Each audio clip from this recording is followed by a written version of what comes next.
हे तुम्हाला माहितीये तुमचा जीमेलचा पासवर्ड आणि log in details dark web वरती कुणीतरी विकते।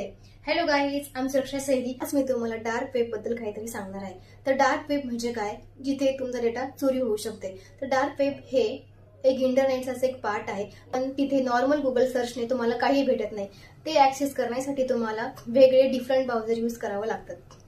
सो इथे हॅकर्स चोरीचा डेटा विकतात। फॉर एक्झाम्पल जसं की पॅन कार्ड डिटेल्स, आधार कार्ड, बँक डिटेल्स विकतात आणि सगळं त्यांना ब्रीच झालेल्या वेबसाईट्स वरून हा डेटा भेटतो। हे सगळं ब्रीच झालेल्या वेबसाईट मधून लीक होतं।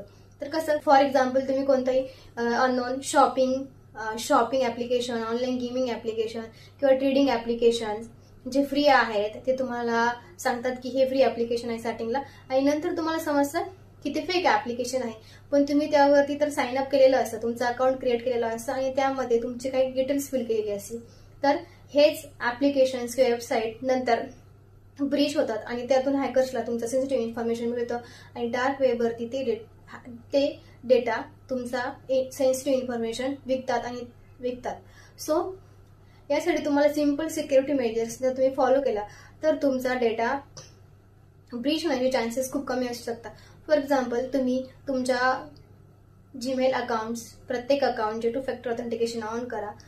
डिफरंट अकाउंटला डिफरंट पासवर्ड यूज करा, युनिक पासवर्ड यूज करा। सेम पासवर्ड डिफरंट अकाउंट्स मध्ये यूज करू नका।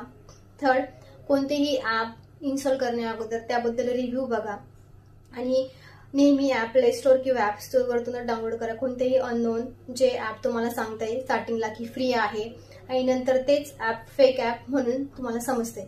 सो अशाच टिप्स अँड ट्रिक्ससाठी मला फॉलो करा आणि तुमचा ईमेल हा कुठे कुठे ब्रीच झालाय हे समजण्यासाठी मी नेक्स्ट व्हिडिओ क्रिएट करणार आहे। Stay tune for next video and thank you so much.